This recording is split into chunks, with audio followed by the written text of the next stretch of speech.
Commission on Elections nagpaluwas na nin Certificate of Finality sa pagdiskwalipikar sa kandidatura ni Albay Governor Noel Rosal.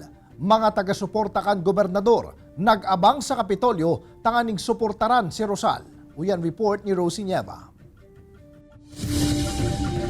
Mamamatean ang tensyon sa palibot kan Albay Capitol Building sa probinsya nin Albay. Mahihiling kay adigdi ang mga taga-suporta ni Governor Noel Rosal na matyagang naghalat sa hampangan kan edipisyo. Yaon kami, yaon ako, kaibanan ko ang mga taga-Tamaoyan, nagsusuporta sa imo Gob. Marahayon ka, yaon kami, dai ka, magpara problema, just leave it to God. Mantang haros na sa 300 na miyembro kan Philippine National Policeman ang piglatag sa palibot kan lugar nganing masyerto ang seguridad asin pa si orden. Piglalao man kaya nangunya na aldaw ang nakatalaang pagserbi kan DILG kan final and executory order kan COMELEC kontra sa gobernador. Ini kasabay kan pagdiskwalipika kay Rosal huli sa pagbalgar sa Omnibus Election Code na nagpapangalad sa paggamit kan government fund sa laog kan 45-day election ban.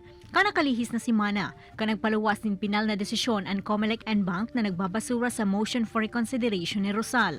Nagsuunad man in petition for certiorari sa Supreme Court ang kampo ni Rosal para maghagad ng temporary restraining order as in writ of preliminary injunction kontra sa komisyon. Sa pigluwas kayang pahayag kan gobernador, sinabi kaini na nabalgar ang sa iyang constitutional right to due process, kaya hagad kaini sa Korte Suprema na aramon kung igwang grave abuse of discretion na nakomitir ang COMELEC huli sa biglang pagdesisyon na dai nag-agi sa tamang proseso. Alagad huli tas sa laog nin 5 aldaw, dai pa nakakakuanin kasimbagan ang gobernador sa Korte Suprema kung kaya ngunyan mismong aldaw pigluwas na ang Certificate of Finality na nagsasabing final and executory na ang desisyon kan COMELEC sa irarong kan COMELEC Rules and Procedure as in COMELEC Resolution number 9523. Sa ngunyan, mayo panin pigpapaluwas na komento ang gobernador sa nasambitan ng issue. Ini si Rosie Nieva, Balitang Bicolandia.